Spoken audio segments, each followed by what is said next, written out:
We're talking today with Milo. He was a CRNA in Sweden. He's now a nurse anesthesia resident in the United States.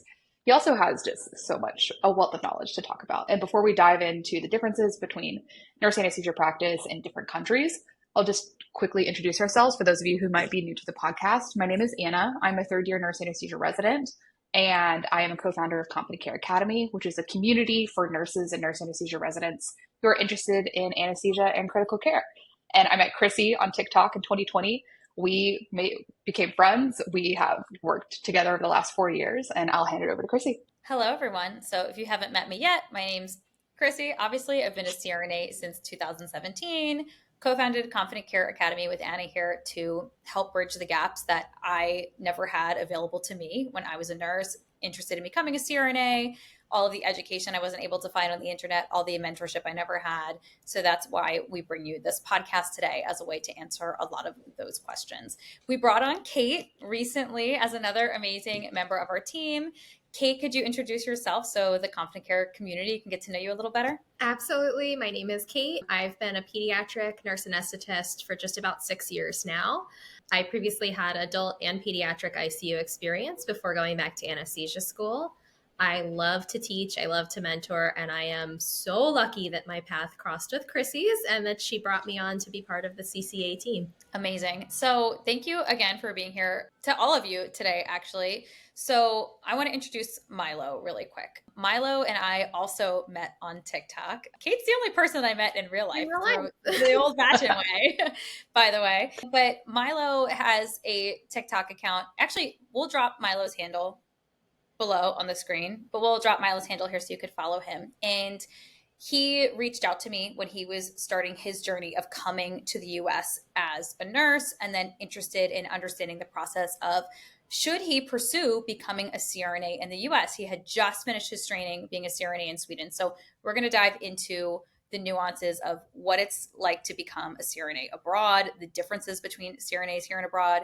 If you are a foreign-born nurse, aspiring CRNA, you're interested in becoming a CRNA in the US, what that process looks like, and just hearing some of Milo's story because it's truly inspiring. This is definitely an episode you're going to want to stick around for, share with your friends, and come back to. If you have any doubts about your ability to become a CRNA, Milo is the guy who is going to give you all the inspiration you need to go for it. So let's dive in.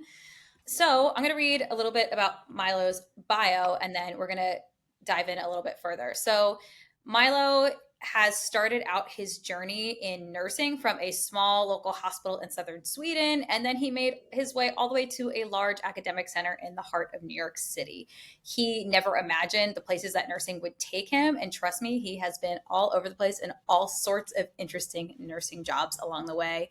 But after earning his bachelor's degree, 2 master's degrees in Sweden. So he has an anesthesia master's degree and an intensive care master's degree. That's something we'll get into in this episode. He's found himself committed to patient care and driven to be a voice for the nursing profession. When he was in Sweden, he worked closely with the National Nurses Union, released a book on nursing, and even published his master's thesis internationally recently. So all of this was in pursuit in making a difference in healthcare, and he truly is a trailblazer and pioneer. We're so excited to have you today, Milo.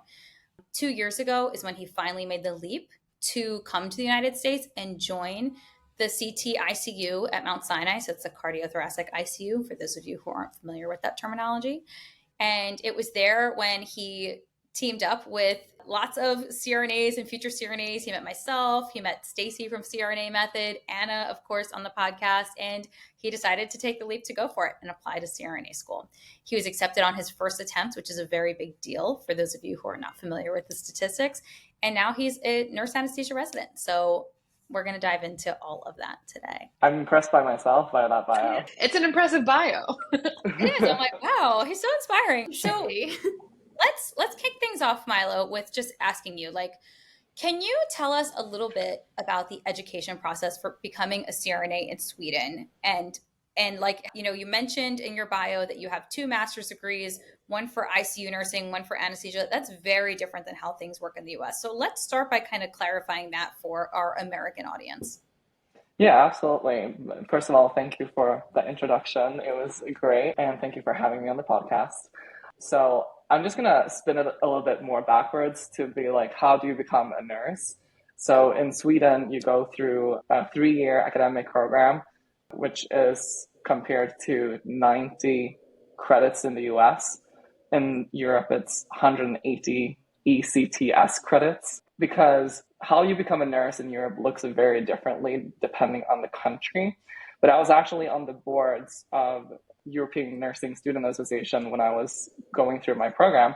And I was working very hard to standardize the nursing education across Europe so nurses could move laterally among the countries as long as they knew the language.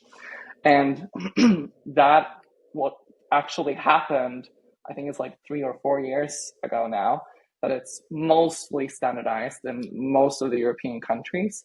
There's a few countries that still utilize like a diploma kind of education for nurses, which is like Germany, and there's like 2 other countries that use diploma educations for nurses, but the rest of them is pretty much standardized. And those nurses who goes through standardized education with these 180 ECTS credits representing 90 US credits are actually capable to coming to the US to work. And yeah, like you said, I hold 2 master's degrees, one in anesthesia, nurse anesthesia, and one in intensive care. So in Sweden, I'm going to try to like make the dialogue very general in terms of like Europe and like the Nordic countries, but obviously I can mostly speak of Sweden because that's where I'm from. But so in Sweden and most of the Scandinavian countries, which is Sweden, Norway, Denmark, Finland is there too, but it's mostly Sweden, Denmark, and Norway that collaborates, and the legislation looks very similar in those 3 countries. And so you become a bachelor's nurse. You need a bachelor's. There's no other way to become a nurse in these countries. And then if you want to work in a specialized field, such as anesthesia, intensive care, being in general, like in the OR, then you need to get a master's degree. You can only work basically in like a med surg unit or like oncology, like an oncology unit. You can work in the ER as a bachelor's nurse, but they have started to hire more and more specialized nurses with a master's degree as well in like emergency care, because that program has started to pop up in Sweden. So to become a nurse anesthetist in Sweden, you need to go through this bachelor's program, and you need 2 years of critical care experience, which you mainly get from the ER or like a step down unit, basically. And then once you have gathered 1 to 2 years of experience, you can apply for these nurse anesthesia programs. But they are usually very highly competitive, as the anesthesia profession is like worldwide. So usually 1 to 2 years of critical care experience is not enough.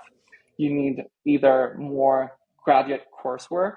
So what a lot of people do, and what I did myself actually, was that I went to the ER once I graduated nursing school, and then I started to obtain extra curriculum graduate coursework to make me stand out in the application process. So I worked for a year and a half as a nurse before I entered my nurse anesthesia program in Sweden. So these master's programs are, like I said, unique for each specialization, but then a few of them, like intensive care and anesthesia, is overlapping quite a lot with the coursework.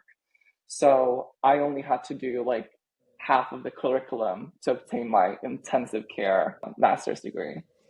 Okay, Milo, I think you said something really interesting about critical care experience being required before you go for your anesthesia degree and your master's in anesthesia in Sweden. I did want to clarify for the audience here in the United States that we have different categorizations of critical care. So the critical care experience that is required to become a nurse anesthetist in the US is only ICU experience. It's really not any other type of experience is typically accepted. There are rarely some exceptions, but if you're in high school and wanting to become a CRNA, you need ICU experience before you go to grad school. But then I also just had a follow-up question for you, Milo, about how long is the process to get both of your master's degrees in critical care and in anesthesia in Sweden? That's so interesting to me. Like, what was that process like? Right. So like I said, you need at least 1 to 2 years of experience as a nurse in Swedish critical care, which is the ER or a step down unit. There are a few ICUs that are hiring RNs with a bachelor's degree, but then you are more so working as a CNA, assisting the specialist nurse that has an ICU master degree. So once you have that, you enter the program, and the program is approximately like 12 to 18 months, but usually a year. It's like a 1 year master. And so in my anesthesia program, you obtain around 600 hours in the OR for clinical practicum. And the rest is like, just like lecturing, and you're writing your master thesis.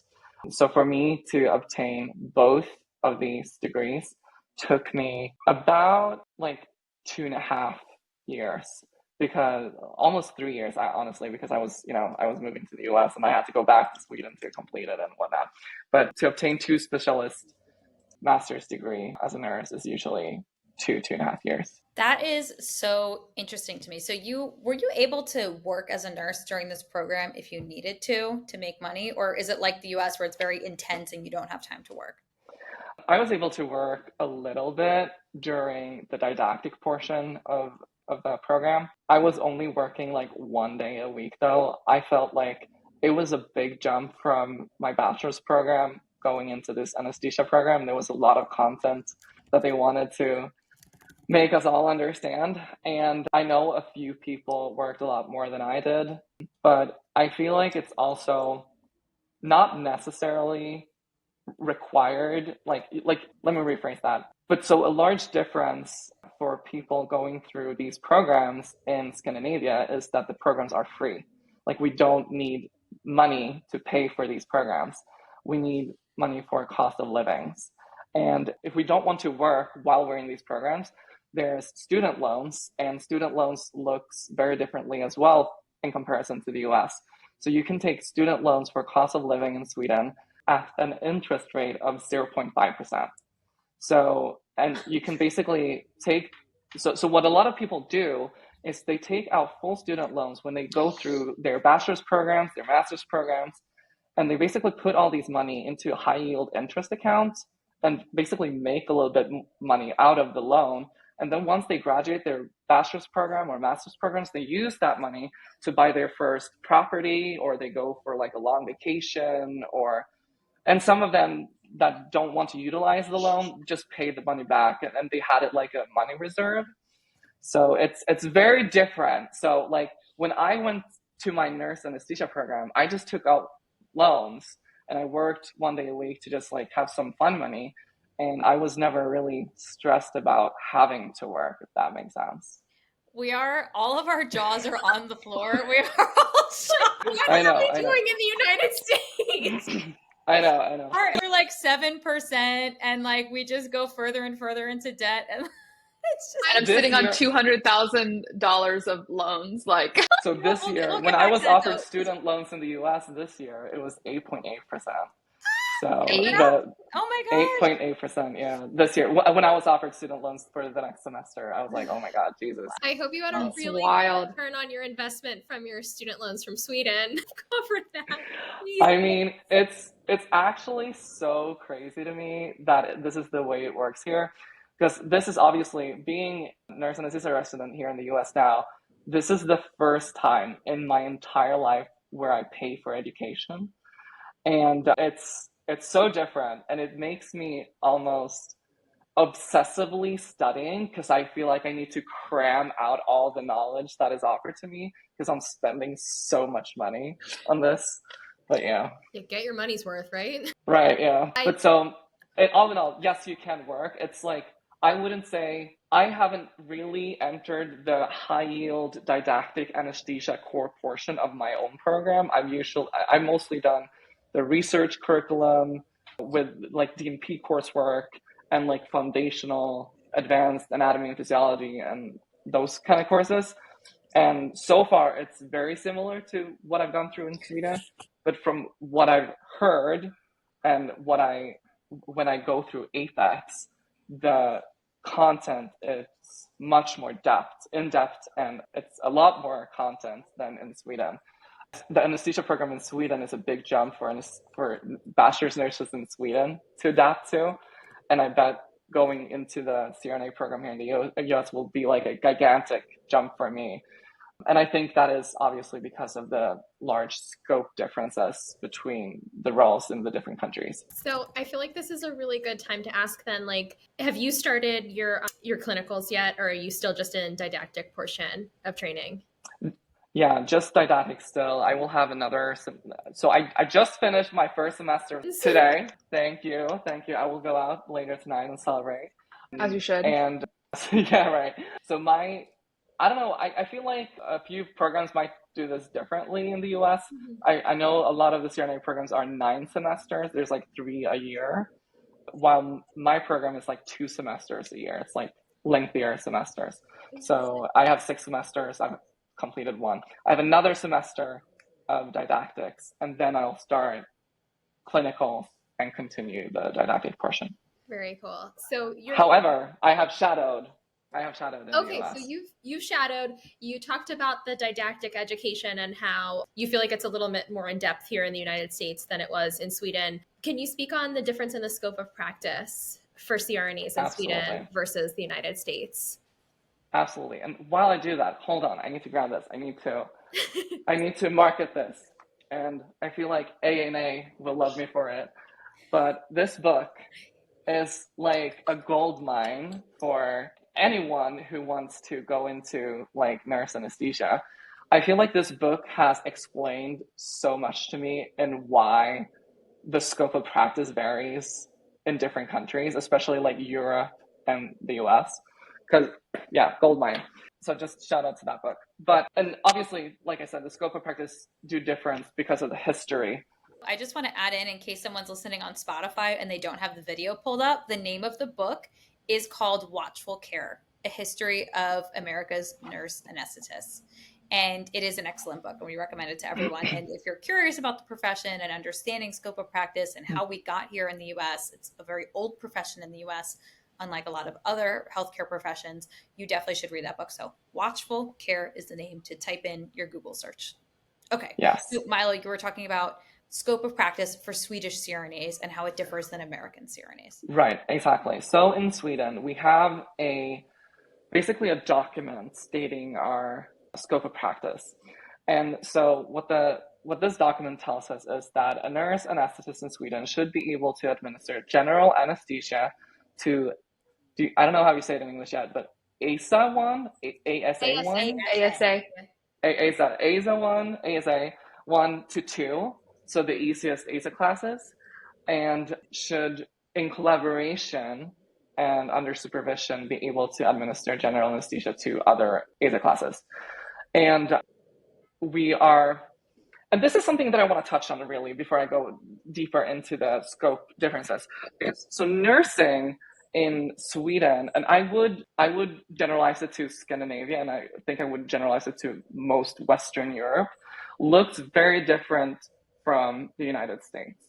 So I would even go so far as saying that, so my experience is that US trained nurses are very, very medically oriented and not so much nursing oriented. I feel like maybe I haven't gone through a nursing program in the US. I wouldn't know how the programs are, but I feel like work-wise, especially in the ICU, it's very medically oriented, and due to this, how nurses are working and the structure, there's one nurse per 2 ICU patients. There are usually no CNAs or patient techs or whatever. The nurse have to be very medically oriented, and there's not really much time for nursing. While in Sweden, both our education and when we actually hit the ground working in the hospitals later is very nursing oriented. And we're more independent in our nursing role and more directed in our medical role. I'm going to give an example so it might make sense. So when I worked in the ICU here in the States, the doctor would order me to do dressing changes, oral care, and whatnot. They would just do all the orders. While in Sweden, it's me as a nurse that put in the nursing orders. I decide when we do oral care. I decide when we switch the Foley. I decide when we redress a wound. Like, I do the nursing part, and the doctor does, or the physician does the medical part. So coming to the US, working as a nurse in the ICU was not only a cultural shock, but it was also like a very different flow of working, and I was expected to know so much more medical information, and nursing was just like assumed, or ordered from the doctor. Another example, so if you enter as a family member an ICU in Sweden, you will always be greeted by a nurse before you enter the unit. The nurse will have a designated CNA looking at the patient while you're out of the room. And the nurse will bring the family to either like a coffee room or like a family room and explain to them what they are about to witness.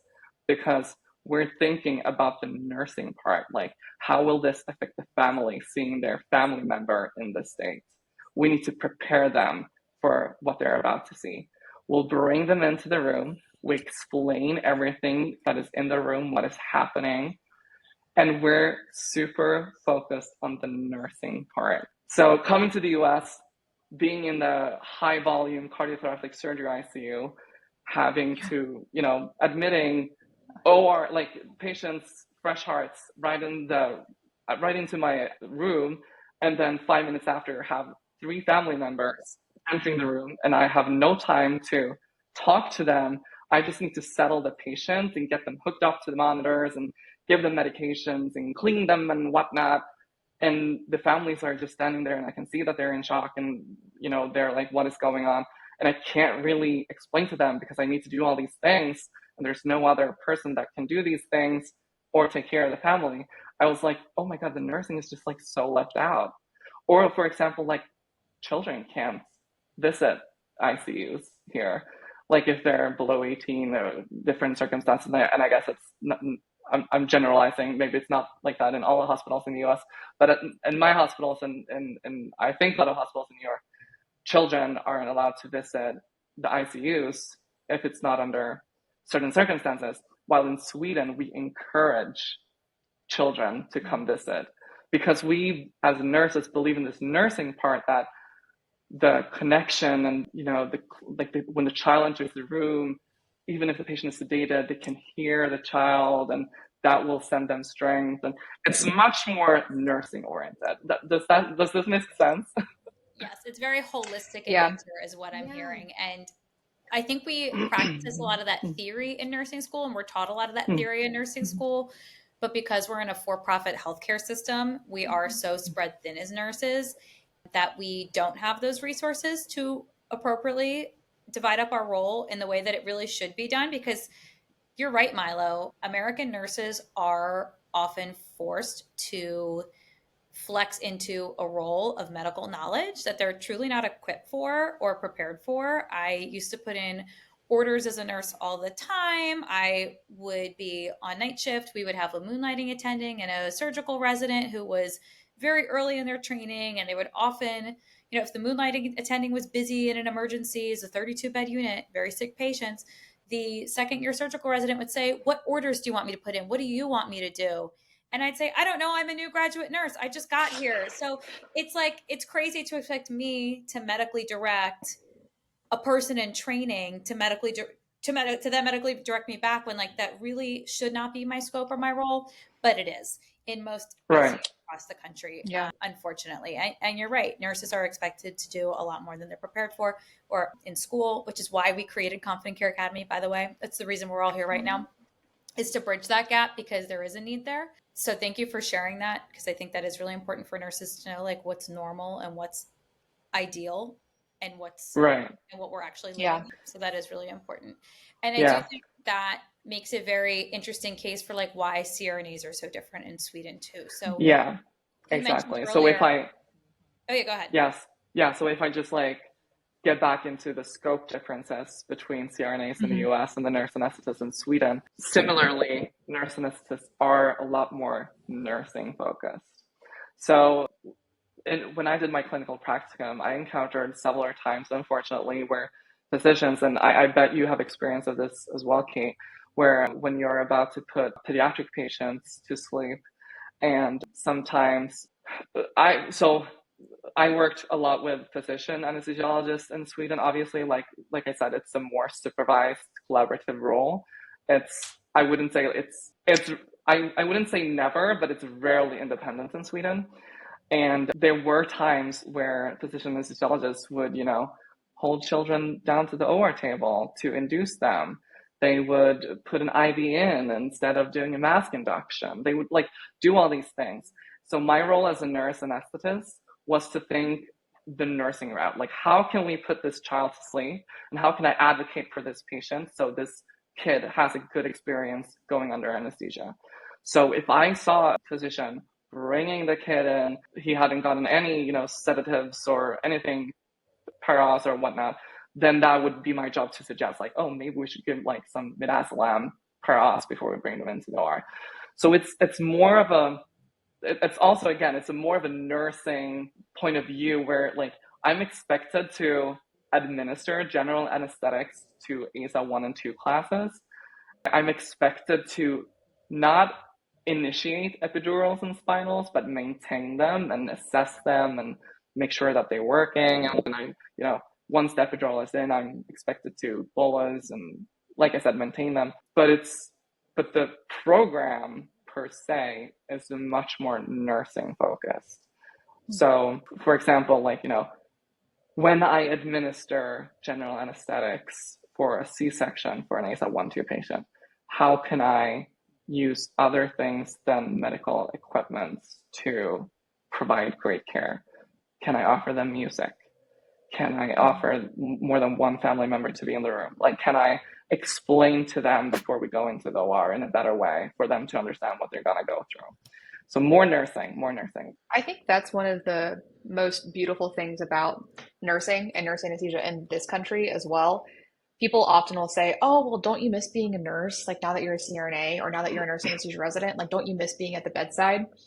And Chrissy and Kate have both said this, and I carry this sentiment as well. There's nothing more nursey than anesthesia, especially OB anesthesia and especially pediatric anesthesia. These are some of the most vulnerable moments of people's lives, and you're able to create trust with someone over the course of minutes and really take every single step through a very critical and pivotal moment in someone's life and give honor to that experience. And I think we do that in a way that carries a very special relationship as nurses, because we are all nurses first and primary. And I think that that's just one of the things that I love the most about anesthesia. I completely Speaking of oh yeah. Yeah, and I just want to add to that and say that this is what sets us apart from physicians, that we have all this nursing training, that we know how to view a patient holistically, we know how to take all this in consideration.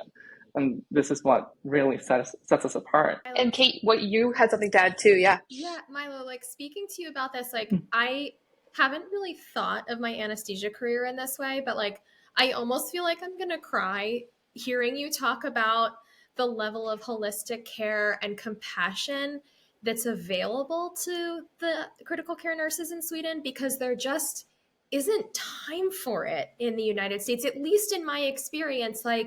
I worked in a pediatric ICU, and though I loved the kids, I didn't have time to make those connections and do those things. And I say this all the time. You probably saw on my Instagram the other day when I was doing the Ask Me Anything, and people were like, what's your favorite part of pediatrics? And it's the meticulousness. It's the, doing a perfect anesthetic with railroad track vital signs. But the thing that makes me feel good about myself, my favorite part is at the end of the day, knowing that this little boy was really scared in pre-op, and I started talking to him about dinosaurs, and then we bonded and we laughed on our way back to the OR. And when we put the mask on, instead of it being a wrestling match holding him down, it was we were talking about dinosaurs. And then I'm have you ever smelled a dinosaur fart before? And I'll be no. And I'll be oh my God, it's so stinky. Are you ready for this? And then the kid is laughing his way through the mask induction. And something that should have been probably the hardest and scariest day of that family and that kid's life turns into a like, he didn't even look over his shoulder when I took him away from his parents because we were bonded and we were having a good time. And like, that just like, I really feel like I'm going to cry because that is just what means so much to me. And I'm so excited that we're going to have a provider like you who has this rich, fantastic background that's filled with so much compassion, and that you're going to make a difference for so many people here in the United States. I We're feel lucky like to have I'm you. getting very emotional hearing that too, because I feel like that is what nursing is. What you just explained, that is like literally the core of nursing. And so I'm gonna get really personal now, but I was born with HLHS. So I basically have half a heart, a hypoplastic left ventricle, and I went through three surgeries when I was a kid. And one of the most traumatic experiences I had was when I was 7 years old and I was going to have my pacemaker removed. And I remember how I was being held down to the operating table, feeling that forceful air just blowing in my face. And at the same time, being sedated, just seeing, lights flickering, people talking, people holding me down. And it was a very traumatic experience. And I'm sure that you all know, at least from my just clinical practicum as a nurse in Sweden, usually the way the patient falls asleep, they wake up.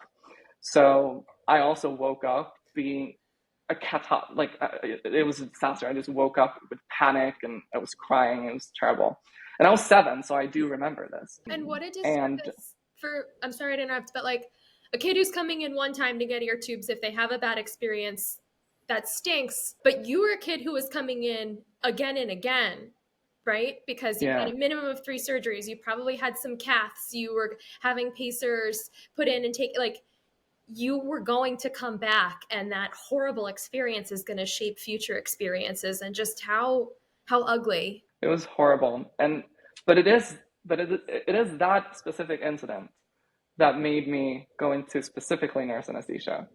So I'm kind of not thankful, but I'm very thankful that I'm here today, that I'm being able to do anesthesia, because it's experience like those, either if it's a pediatric person or an adult, like it's so important to think nursing when we actually put people to sleep. I mean, what a role that you have now with every single patient that you're able to put to sleep. Like, you have such a unique perspective on this. I don't think I've ever heard anyone have a story like that or a similar why anesthesia. I've read a lot of personal statements. I've read a lot of essays.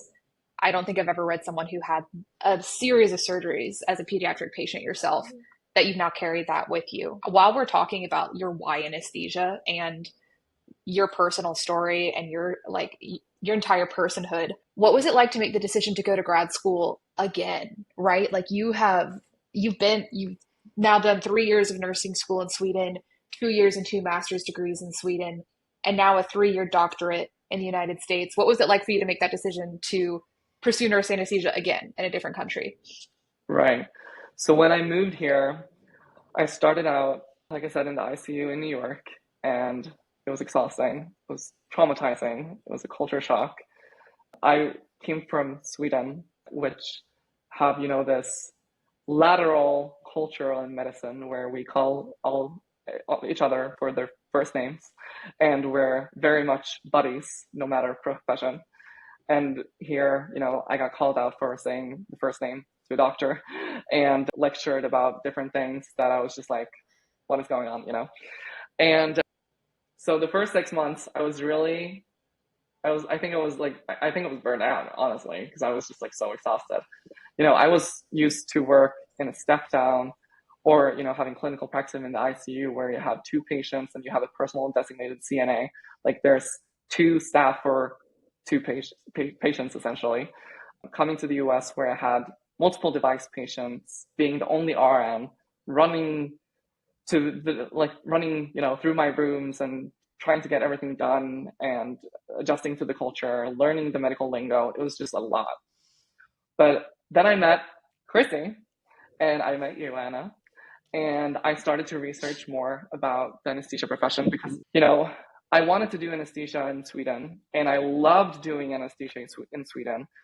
My clinical practicum, like if you talk to any of my Swedish friends, they were like, you were the most happiest person when you were doing your clinical rotations. And it was just so fun. And then when I found out that the role is much more autonomous, independent here, it just gives you like a better work-life balance, which if we're going to be completely honest, no matter what kind of work you have in Sweden, it's a better work-life balance in the US. So I was like, if I can get a better work-life balance, work with something that I really truly do already know that I love, I probably should go for it. My struggle was my diagnosis. And I talked a lot to Chrissy about this, and that, I have, and we do have a shorter life expectancy than healthy individual. And it's hard to predict our life expectancy because our hearts work so differently, even though we might have the same condition. Someone with HLHS could be 2025 and be in the ICU right now. And someone with it can be in their 50s, not having gone through their transplant yet. So there's just so different, between the individuals. And my worries were, just like you said, take the decision to go back to grad school 3 years, pay for education for the first time in my life, hundreds of thousands of dollars, and then still be like, because I turned 30 this year. So I'm like, I feel healthy. All my, results when I go to my annual appointments and stuff looks stable, looks fine. So I was like, I don't know, like, if this is like my last 5 years on Earth, do I want to spend 3 of those during this program? Maybe not.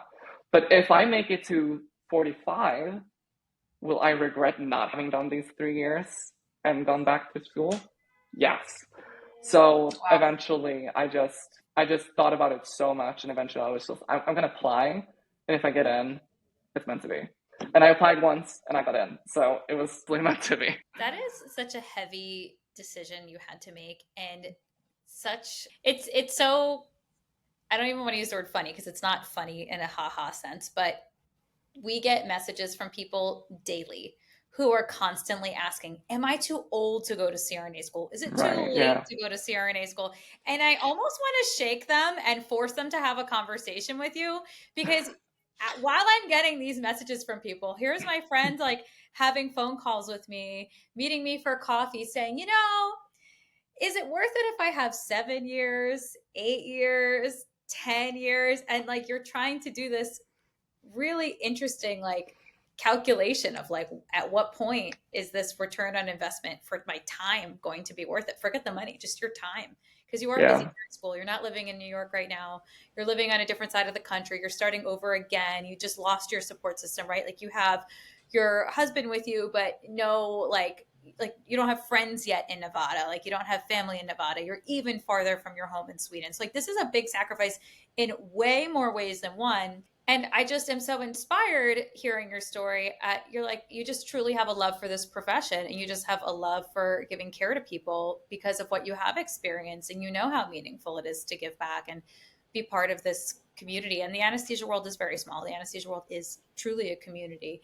And I think it's very inspiring, like, knowing that you could potentially have a shorter career than some other people, and maybe not. We have made some amazing technical and medical advances, and who knows what's in the future for you, but you've had to weigh the decision through that lens, and you're still here going for it. And it's just like, it's amazing to watch, and it is so inspiring to me. And I'm so grateful to be part of this profession, never having to have needed to make a decision like that, and getting to platform you so that you can share this with other people, because I think a lot of people need to hear this. Lifelong learner. Like, if I think of somebody who has a love for knowledge and a love for education and a love for giving back to their community, like, that's Milo. You're a lifelong learner. You said, where do I sign? I'm going to cry again. I'm sorry. But like, to be faced with your own mortality at such a young age, and to be so selfless with your time is just like so beautiful. And like, I hear it when you share your story, when you talk about nursing, when you talk about patients. And sorry, I was Pete's cardiac ICU, so this like hits even harder. But like, the difference you are going to make for all of the people whose lives you touch, and to know, like, personally where that's coming from. It's just so beautiful. Like, I am so inspired by you. Will you please go into pediatric anesthesia? We're all crying.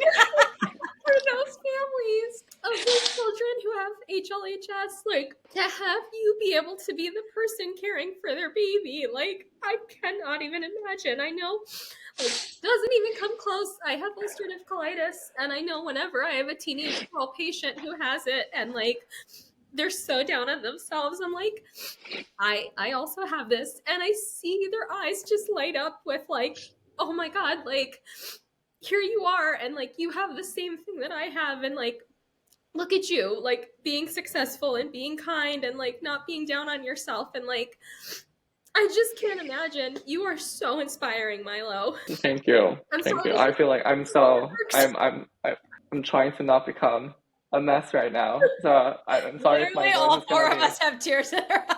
I'm thinking about like the cover shot of this episode. It's just everyone crying. Like, It is emotional. And the Crying Academy. yes. Crying Academy, but we love crying here. And Kate, you know, I understand why this is like, so, you know, she sees a lot as Close a to home. pediatric CRNA and like so many people with chronic conditions. And then having been a peds CVICU nurse, it is so rewarding to see the kids you cared for, the kids you weren't, and this is true for adults too, right?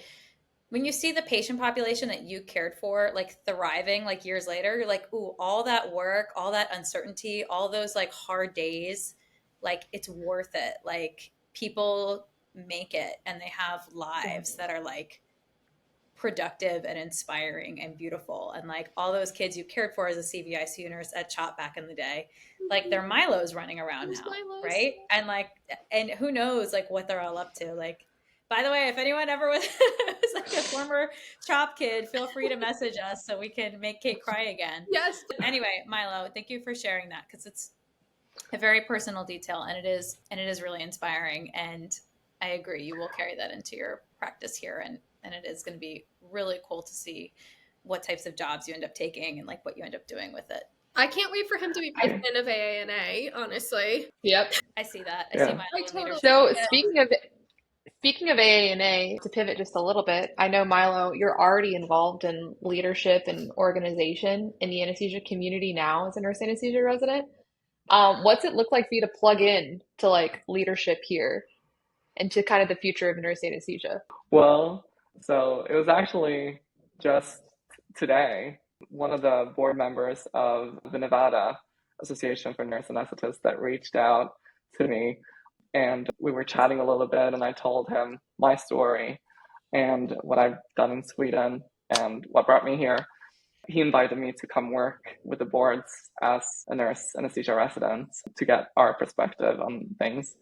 And while I'm very honored and I'm very excited to accept that, I feel it's also like I feel a little bit, as a foreign, I just immigrated here 2 years ago. So coming to the US, I can sometimes feel a little bit, what's the word, guilty of like taking someone's spot, or so to speak, or like, that I'm taking up like a space in a country where I've just, moved to, if that makes sense. While I acknowledge that it might not be a rational, like a logical way to think or whatnot, sometimes I can get that feeling, but I'm trying to be very humble and just like accept whatever is offered, really. Well, I'll just push back on that a smidge to say that the entire foundation of this country was, first of all, people who immigrated here, and then also to view it positively, and then to view it from a slightly different lens is that none of us are entitled to this land in the first place. So none of us who are here. I would So say it in Fair more point. brutal terms than that. So I'm glad you put it. Yeah. So that I dare anyone to listen to the previous things that have been said on this podcast and feel like Milo isn't the most deserving person to go for it and be in this role. I agree. I also think borders are fake just in general. So like everyone who has like the heart and love of healthcare like should be able to work like anywhere in the world is my perspective. And you bring so much experience and lived experience to this profession. And we, just like you were working in Sweden on standardization so that people can move from place to place and work, like there's really interesting work in the AANA about standardization and organization between different countries for being able to live and work in different places and provide anesthesia. So I would love your work in that area as well. Exactly, and it's very nice that you brought that up, Anna, because that was actually a part of my admissions essay, that I really pitched the idea of having gone through an anesthesia program in Sweden, which is, the Scandinavian countries are the countries outside the United States that are utilizing the nurse anesthesia personnel the most. And having gone through one of those programs, going through currently a program in the United States, I do believe that bilateral perspective, will help me really engage, start a conversation about how we can start, expanding the role of CRNAs outside the United States. Absolutely. Because anesthesia services are needed globally. I mean, there's tons of mission trips you can do as a CRNA. There's several countries that are, performing surgeries in under much less circumstances than they should be doing it.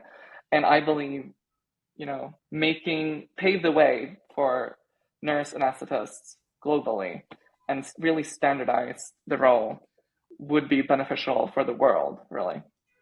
There is a huge need and desire globally to create and expand existing CRNA programs. There are CRNA programs popping up in a lot of places like Haiti, for example.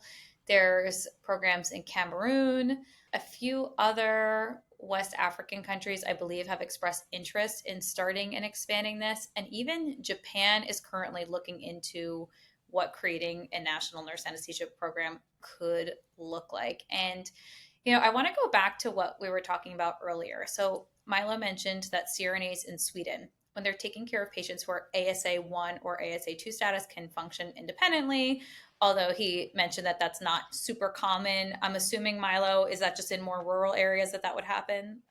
Yeah, so let me just get into a little bit of the nitty-gritty about the actual scope. I'm sorry, I feel like I've been, going off explaining about the scope.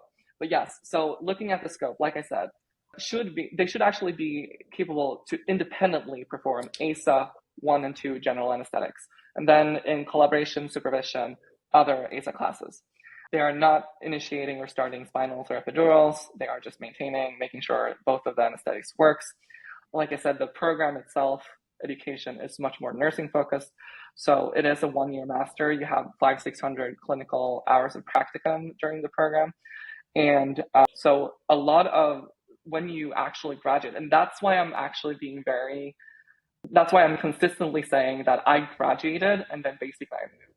Because in Sweden, once you graduate a nurse anesthesia program, usually you get 6 months to almost a year of orientation, because it represents the actual lack of knowledge in the medical field that we don't have the medical knowledge when we graduate. We have the really foundational nursing part of the anesthesia specific things needed.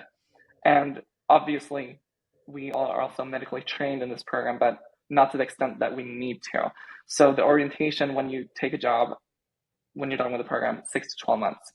And like you said, Chrissy, this about rural parts, yes, where the nurse anesthesia role in Sweden are more independently rural areas. The academic hospitals, super supervised, larger metropolitan areas, super supervised. But when I say supervised, like I said, I've only shadowed a few times in the US. I'm just going to paint the picture and then you can fill me in what it compares to in a US context. So when I did my clinical practicum, I would come to work and I would get my cases for the day. And I would meet with a physician anesthesiologist and we would go through the patients and we would set I would call it a framework. This is how the physician would want me to perform the anesthetics. And if I had any objections, that would be the time for me to be I think I would be more comfortable doing this and that. And I could also be the patient advocate, especially for those cases that I take care of myself, ASA 1 and ASA 2, the ones I basically pre-op, take them into the OR, induce them, etc. When we induce ASA 1 and 2 as a nurse anesthetist, we're always two individuals in the room at least, usually two nurse anesthetists. Usually we have one nurse anesthetist in the corridor that actually assists with the inductions in every single room, like do breaks and stuff. In rural areas where the nurse anesthetists in Sweden are more independent, they could induce with a CNA. The CNA would assist, they would order them to push the drugs. Like they would draw up the drugs needed, and then they would order the CNA to push it, and then they would induce and intubate. Also in rural areas, there's actually a nurse anesthetist that's on call for the hospital. And the nurse anesthetist is the only anesthesia provider in-house, and the physician resides at home. And if something occurs, the nurse anesthetist can, if needed, call the physician in. So at that time, because we don't have the legislation needed in Sweden, the nurse anesthetist will order all medications in the physician on call's name, but basically perform and deliver the anesthetics themselves, which is also like a reason, because when we have experienced nurse anesthetists in Sweden capable delivering the anesthetics themselves, basically they can order the medication themselves, but we don't have the legislation needed to really, support us in the more independent, autonomous role. I spoke with some retired nurse anesthetists in Sweden that I know, and they told me that the nurse anesthesia role has also changed a lot throughout the years. So when they started back in the days, this was like in the 60s, 70s, 80s, the nurse anesthesia role in Sweden was a lot more similar to what a CRNA is in the United States. The recent theory is to what's happening right now, because what is happening in Sweden right now is that the nurse anesthetist is becoming less and less independent, and have been over the years. And currently we have the issue with, I want to rephrase that. If I say something political incorrect, it's because I lack vocabulary and I can't articulate it in a better way. Just like a side note. You're good. So currently in Sweden, we have a massive immigration wave from East European countries of physician anesthesiologists. And these physicians are not accustomed to work with nurse anesthetists at all. They're not accustomed to the role whatsoever. So they don't want nurse anesthetists to intubate. They don't want them to induce. They don't want them to do all these practical skill set things, because they don't know our training. They're not used to it, and they want to keep their job, honestly. So the nurse anesthetist in Sweden is actually coming further and further away the airway and the patient, and mostly work as a patient advocate and more like a maintenance of anesthetic person. Like the physician will induce, intubate, and then the nurse anesthetist will sit the case out and monitor and adjust medication and dosage as needed. And this is a huge issue. So, and I know that nurse anesthesia professional organization in Sweden are working to try to change this and whatnot. But in summary, previously, the role has been very much different, more similar to a CRNA back in the days. As time has gone on, we have been more suppressed by physicians and more like pushed into a supervised and a collaborative role. That is really interesting and different than how things work in the US, because even in the most heavily supervised contexts in the US, which are typically academic medical centers where maybe there's like a large physician residency program and will work in really tight ratios because that's what's mandated federally in order to supervise a physician resident. They can only have 2 rooms at a time. So the second room often falls to a CRNA. That way the resources could be freed up to pay more attention to the learner, to the resident in the other room, which, is logical. It makes sense. But it does lend to CRNAs being closely supervised as well. When you're only handling 2 rooms, it's easy to be very present for both. Even in those contexts, it's still very normal and standard here in the US for the CRNA to still essentially dictate what they think the anesthesia plan would be. Or like you wouldn't necessarily sit down in the morning with a physician and like go through the whole plan in such a formal manner, or like have them order it, right? There's kind of like a mutual understanding typically of like, these are how these cases go, and this is what we're going to do. Do you have any concerns? I was thinking we can do this unique thing. Maybe today we'll run a ketamine infusion because the patient has chronic pain. Like, are you opposed? Like, hey, I was thinking about throwing in this nerve block because I think this patient would benefit from it. Are you opposed? Like, it's kind of more of like a team dynamic. And the CRNAs are still intubating. We're still putting in arterial lines. We're still putting in epidurals. We're still putting in nerve blocks, typically most of the time. So that is definitely very, very different. And I just want to clarify for our audience members a definition. ASA 1 and 2s, what Milo was talking about before, that's referring to the class of essentially how sick or how healthy a patient is.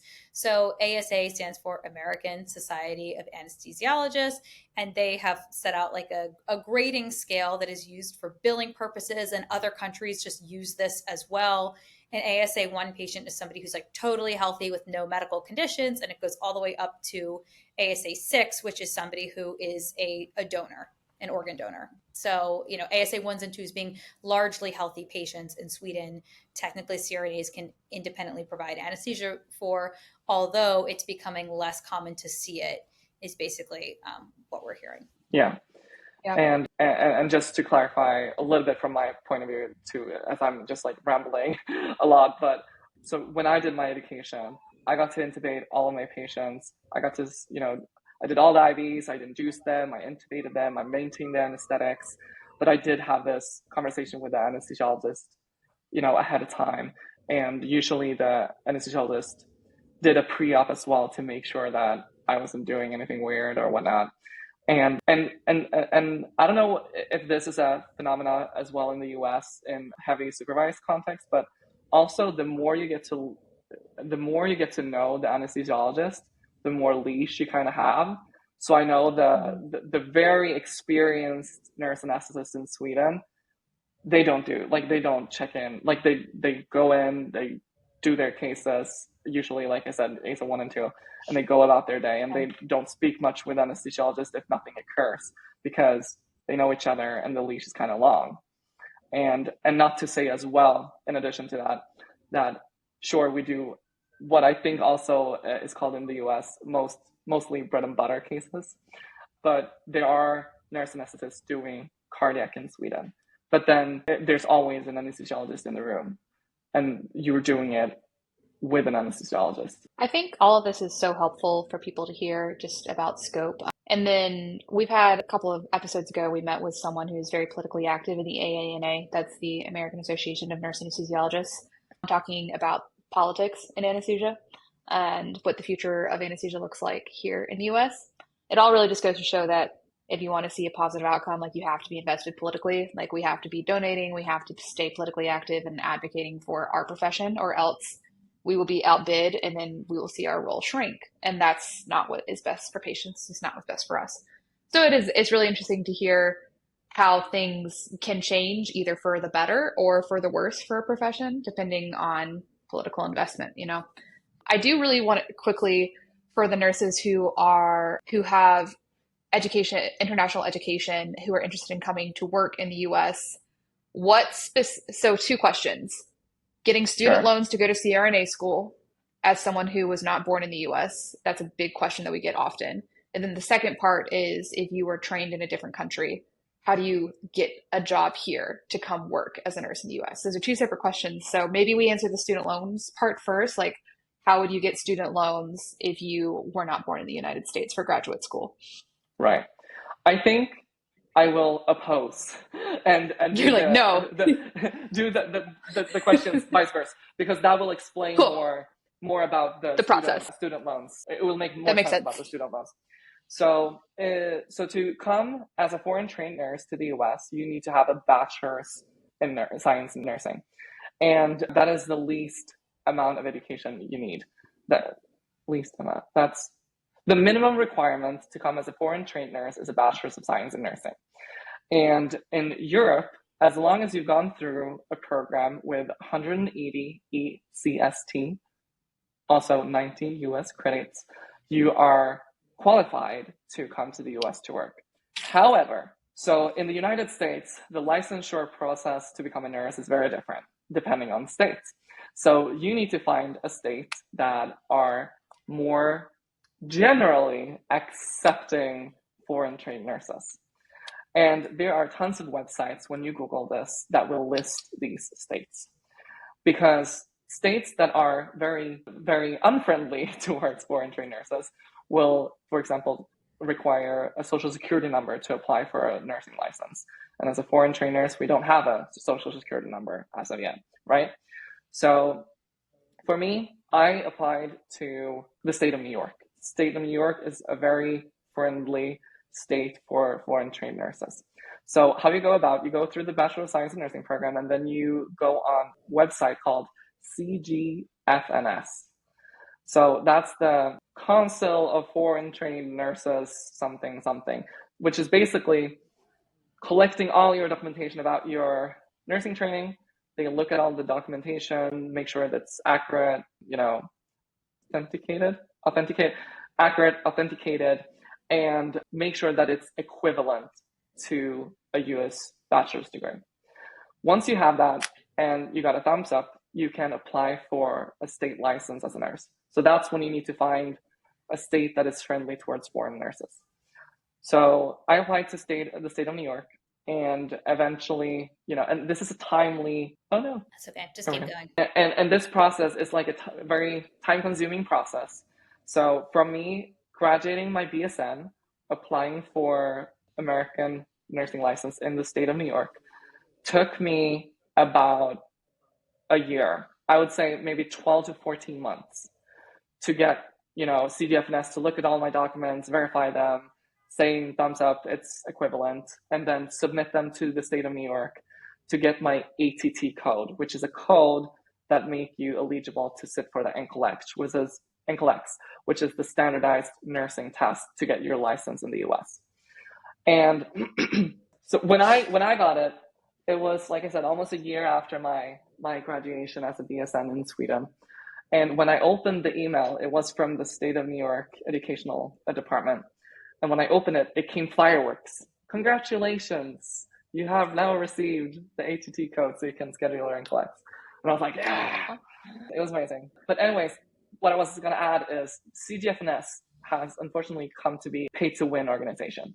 So basically, it took 12, 14 months for me. You can do it in 2 to 3 weeks now, if you're just willing to pay. If you're just willing to pay, it can go that fast. But then obviously it has to be processed at the New York State Education Department to get your code. But you can do it in a much less time frame than what I did. That's what I'm trying to say. Anyways, I went to New York, stayed at a friend's house, and I did my NCLEX. I did it once. It was horrible. I actually, from the point that I got my ATT, I also realized, I need to study for this NCLEX. Because like I said, nurses in America is more, what's the word? Like medical, you're saying? Yeah. So, because like I said, nurses in America have more medical knowledge. So much more medical content is included in this exam. And so I started to study. I studied for about 3 months. I used UWorld. It was amazing. Great. Recommend. And then I went to New York, did it. I think I did 25 questions, and then I shut down and I passed. Thank God. And then, this is the easy part really in the licensure process. So now you have a license in the US. So once you have a license in one state, you can transfer that license to other states, right? You can endorse it. So now you can go out and look for a job in basically any state in the US except California. When you are coming to California, if you're not Filipino, don't aim for California as the first state you're coming to the US, because it's a nightmare, it's impossible. Just don't do it. So I was looking for several jobs across the US, and there's multiple organizations that are basically, companies that are hiring foreign trained nurses, and you sign a contract for 2-3 years. They sponsor your green card, which is a permanent visa for the US. And you come here to work at a hospital for 2-3 years, and then you can do whatever you want. However, as we touched on earlier, I'm very delicate and sensitive with my time. So I did not want to sign a 2-3 year contract with any kind of organization or work, because if I ended up in a workplace that wasn't for me, I didn't want to stay there for 2-3 years, because I value my time. So I was looking for a job for almost like 6-8 months, because it's hard to find a job that sponsor your visa outside of these organizations. Eventually, I found a company in a neighbor state to New York. I interviewed with them, and they said, "Sure, let's sponsor your green card." And I initiated the immigration process. And the immigration process is what's very lengthy and really takes the soul out of you. I think my immigration process, from the time that I signed the job to me coming to the US, would have been approximately 12 to 18 months if not COVID happened. Now COVID happened, and it took about 2.5 years for me to immigrate. And yeah, so the good part here for all those who are outside the US listening to this is that as a nurse with a bachelor's degree, you're able to get a nursing license in the US. And once you have that nursing license, they have in the US something called Schedule A, which is a fast track immigration process for nurses, since there's such a lack of nurses in the US and honestly globally. And the Schedule A, unfortunately though, is, like I said, anyways, like a year or 2 years, but it's like a fast process for immigrating to the US. So to go into a CRNA program, you obviously need to do all this. And then if you have critical care experience in your home country, like we touched on earlier, critical care in my country, if you don't have a master's in ICU, looks very different from what critical care for a BSN nurse looks for an American nurse.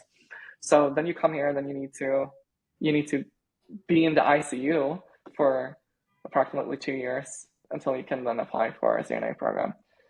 Was that answer to one of the questions? That was a really amazing answer to the working in the United States as a nurse question. So then by the time I'm extrapolating here, by the time that you're applying and you've gained acceptance to CRNA school, you're now a green card holder. So as a green card holder, what programs are you eligible for in terms of student loans for graduate school? So basically, as a green card holder in the US, you have every single right as an American citizen, except you cannot vote. And obviously you can't qualify for some political positions and whatnot. But so when it comes to unless you're Elon Musk and you just own billions of dollars, apparently. Anyway, I digress. Something along those lines. Yeah. But so when it comes to student loans, I'm just as qualified as anyone else. So you can apply for the state. So you would fill out FAFSA, the federal aid form for student aid. Yeah, I know it's called FAFSA. What does FAFSA stand for? Something like that. But you fill out that form, you can get the same graduate student loans that every other U.S. citizen has. Exactly. So I can get the Crad Plus loans, everything. Perfect. So you don't have to take out private loans for CRNA school as a green card holder. And the good thing is and this is, when the two questions come to interplay, because when you apply to CRNA school, you've already been in the country for at least like 2 years. And then you have income history that the FAFSA can be based upon.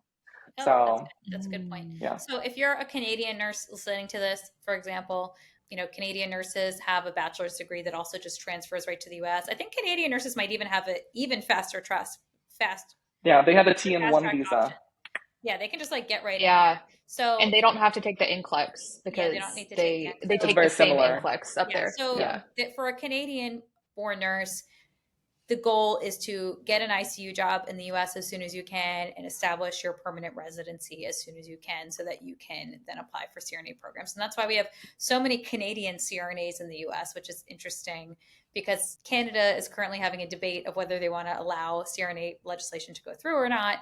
And there's a lot of Canadian CRNAs here who would love to go back home and provide anesthesia for their massive anesthesia shortage there. It's so bad that hospitals are shutting down and pregnant people cannot give birth in their home state. They literally have to travel across the country during their last month of pregnancy to be near a hospital.